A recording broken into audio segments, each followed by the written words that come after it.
ทางครูบาที่แม่นได้เที่ยวทงไรทงนาที่ประเทศลาวนะทั่วมาฮอดปัจจุบันแม่นทางชาวไร่ชาวนากำลังดำนาเป็นที่เรียบร้อยถือว่าเขาวปลาอาหารเขียวงามอุ่มทมและทุ่งนาเต็มไปด้วยต้นเขาที่สวยสุดงดงาม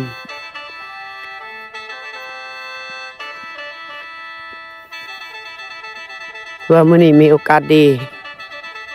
ฝนบ่ตกเพื่อมีโอกาส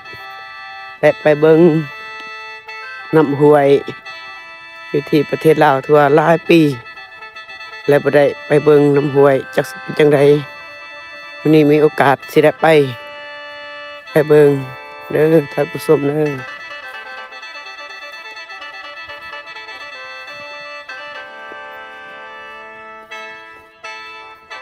เอาผู้มาแล้วลืมกดไลค์กดแชร์กดติดตามกันไปเรื่อยๆการถ่ายทอดสดของอาตมาอันนี้เป็นภูตะปากภูหลวงที่ว่ามีความยาวหลายพันกิโลเมตร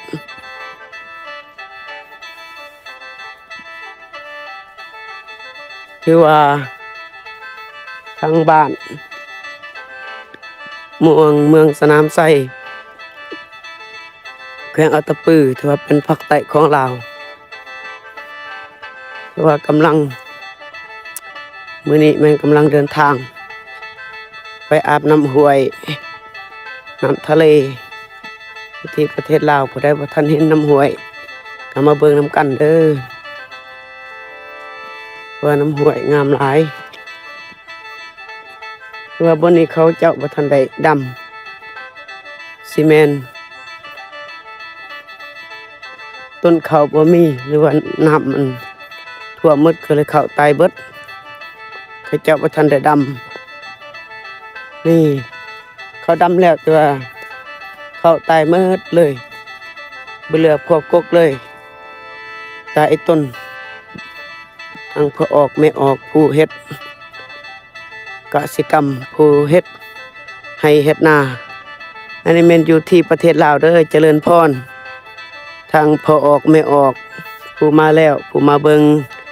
มาชมที่ว่าในขณะนี้แม่นกำลังได้3คนที่ว่าไปกับสามเณรมานำกัน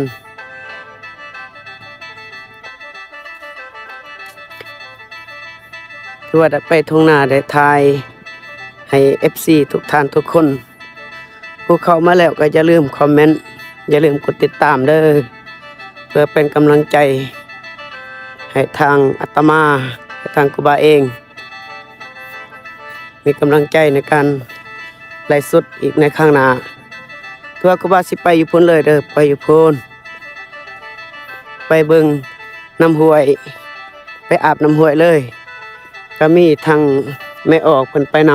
ำเพราะว่าทางไม่ออกเพิ่นก็ไปแล้วอยู่พุ่นทางไม่ออกเพิ่นไปแล้วนี่แต่ว่าพวกครูบาคอยย่างเพื่อสังรวมไปนำบ่ให้ย่างไวเกินไป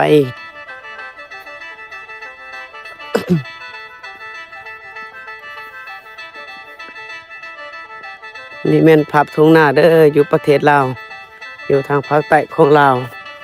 ว่าอาชีพหลักของเขาเจ้าแม่นเฮ็ดนาเฮ็ดให้เฮ็ดนาปลูกมันได้งามขนาดนี้เขางามหลาย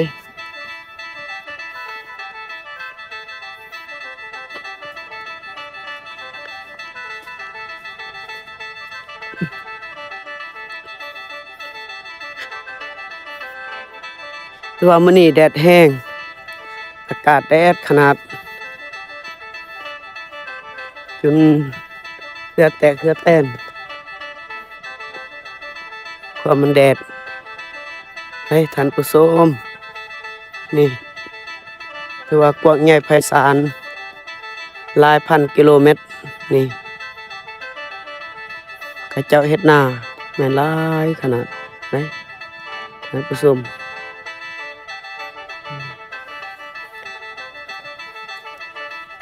ถือว่าหลาย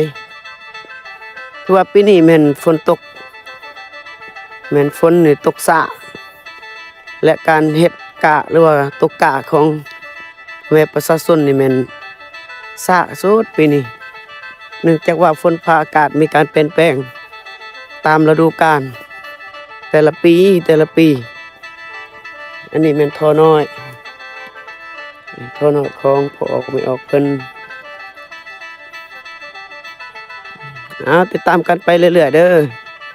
ใกล้สิฮอดน้ำห้วยแล้ว และสิพาไปเบิ่งทาง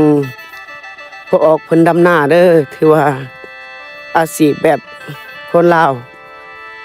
ผู้ใดอยู่ต่างประเทศก็จะลืมคอมเมนต์เด้อคอมเมนต์ไว้อันนี้มันประเทศลาวเด้อดูแข้งอัตตปือ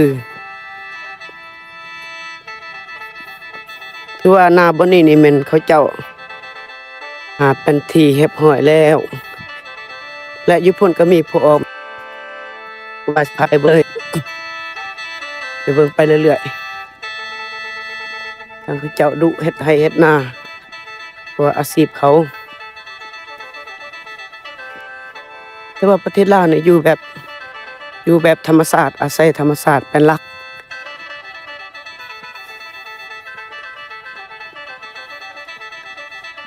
นี่ก็มีเฮือนศาลบ้านซองเขาเจ้า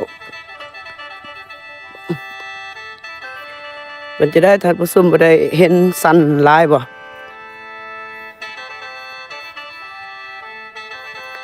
เอาเบิ่งก่อนเด้อเบิ่งธรรมชาติก่อนเด้อบ่ได้อยู่ในเมืองในนานอยู่ต่างประเทศสิบ่เห็นธรรมชาติงามแบบนี้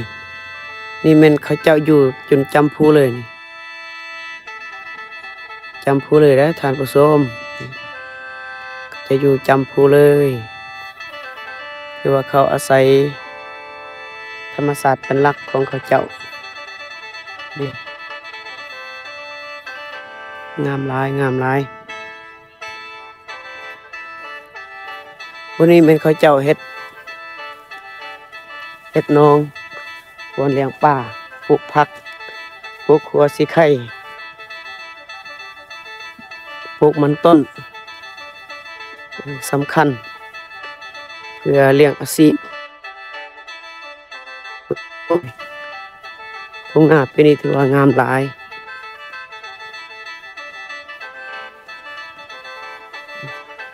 เอาภาพสูงเด้อติดตามกันเอาไว้แล้วผมก็ว่าเมื่ออาบน้ำห้วยโอ้เบิ่งป่านี่เห็นบ่ลูกป่าหญ้าหลายขนาดเห็นบ่นี่ลูกป่าอยู่นี่หลายขนาดถือว่าประเทศลาวนี่อุดมสมบูรณ์ไปด้วยสัตว์ในดินสัตว์เต็มดินสินในน้ำเห็นบ่เต็มแต่ป่าลูกป่าน้อย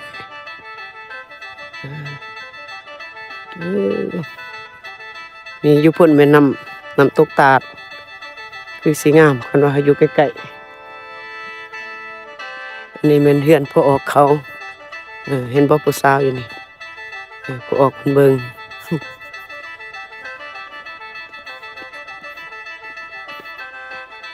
อันนี้เป็นวิถีชีวิตของประชาชนลาวเด้อเพื่ออยู่บ้านนอกบ้านนาดูนี่ได้ลูกป่านี่ท่านผู้ชมเห็นบ่ลูกป่าหลายขนาดเห็นบ่ลูกป่าหลายขนาดลูกปลาซิวโคตรหลายขนาดเห็นบ่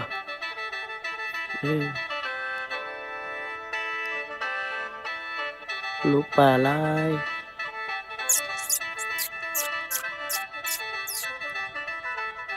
อันนี้แม่นป่าธรรมชาติเด้อเจ้าแบบบ่ได้เลี้ยงเด้อนี่มันเกิดขึ้นเองมันมาเองตามธรรมชาตินี่สบายมันบ่มีเคมีเขาบ่ได้ใส่ปุ๋ยใส่อิหยังแบบธรรมชาติเลยเห็นบ่นี่มันอยู่ห่มนี่ หลายขนาดคันว่ามีเขาคันมีแกบเกลือนี่คักเด้อนี่เห็นบ่มีปลาหลายขนาดอยู่นี่บนมันอยู่นี่มันห่มเห็นบ่ปลาหลายนี่ปลาซิวเด้อเฮ็ดก้อยแซ่บเด้อนี่ถ้าได้มากินก้อยมันมาเอาเด้อถือว่าเสื้อใหม่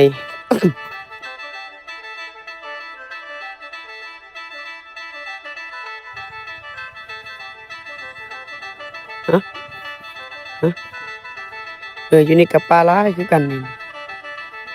อุดมสมบูรณ์เห็นบ่ปลาธรรมชาติเอาติดเอาหมกไว้ให้เจ้าเอาเบิ่งไปเรื่อยๆเด้อถือว่าเขาเจ้ากำลังไถนาที่ประเทศลาวถือว่าต่าง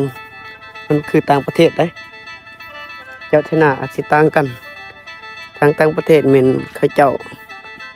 ใส่รถแท็กเตอร์ตัวอยู่ประเทศลาวเขาใส่รถไถนารถวิโก้คอยาวเอาเบิ่งกันเรื่อยๆเด้อขอบอกขอบใจหอดลายมันไทยบ่ได้มันไทยบ่ได้และมื้อนี้ถือว่ามาเบิ่งให้เจ้าไถนา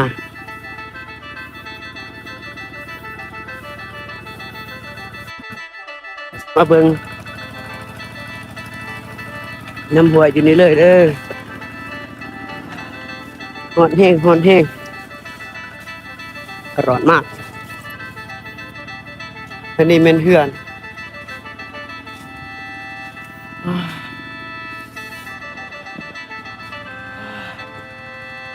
เอามาเบิ่งปลาขึ้นเด้อปลาขึ้นหลายเด้อเอามาเบิ่งอยู่นี่มาเบิ่งน้ำกันต่างเด้อบ่มีบ่ปลาอยู่นี่มันเป็นนี่น้ำห้วยวันวาสิอาบเมื่อกี้นี่อันอาบแม่นอยู่ใต้โพนอยู่พุ่นว่ามากับเด็กหน่อย 2-3 คน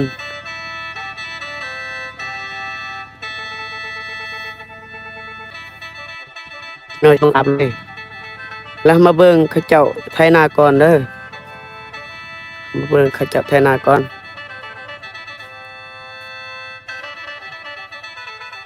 ทางพวกเพิ่นคือสิเมื่อยแห้งเบิ่งทรง